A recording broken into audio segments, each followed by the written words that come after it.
Un tabouret, du plastique contenant de l'eau, de la bouillie, un décor qui définit les nourrices. Cet enfant, malgré ses pleurs et ses débattements, va se faire ingurgiter toute cette quantité de bouillie. C'est le gavage. On parlera de gavage lorsque un individu, c'est-à-dire qu'il y a une autre personne qui vient de force ou contre sa volonté le faire prendre un repas, que ce soit liquide ou solide. Il y a deux formes de gavage. Je dis le gavage et le gavage en milieu hospitalier. En milieu hospitalier, il s'agit en général des patients dans le coma, que ce soit un enfant ou un adulte. On se sert souvent d'une sonde. Moi, j'ai grandi parmi les grandes personnes. Donc, ils m'ont appris comment il faut faire pour que tes enfants, même s'ils ont refusé de prendre biberon, comment il faut faire pour les donner à manger. On lui a donné de la bouillie avec la cuillère. Elle a refusé. Également la bouillie dans un biberon.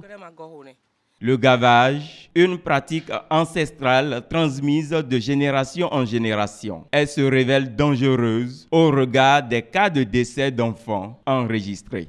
Avant, là, il y a d'autres qui font coucher les bébés pour fermer les narines. En ce moment-là, si l'enfant veut respirer, elle est obligée de respirer avec la bouillie. Ça peut créer au niveau des poumons une artériothèse, c'est-à-dire une rétraction des poumons. Ce n'est pas une infection, mais c'est une pathologie, une infection.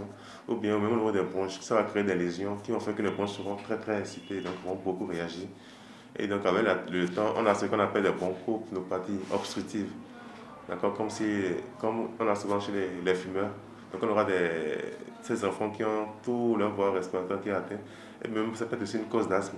Le gavage a pour but de nourrir l'enfant, mais la conséquence suprême, c'est la mort de l'enfant si on ne sait pas le faire. Ne pas forcer le nourrisson à manger, se rapprocher des agents de santé afin de savoir comment nourrir les enfants en fonction de leur poids. C'est ce que préconisent les pédiatres.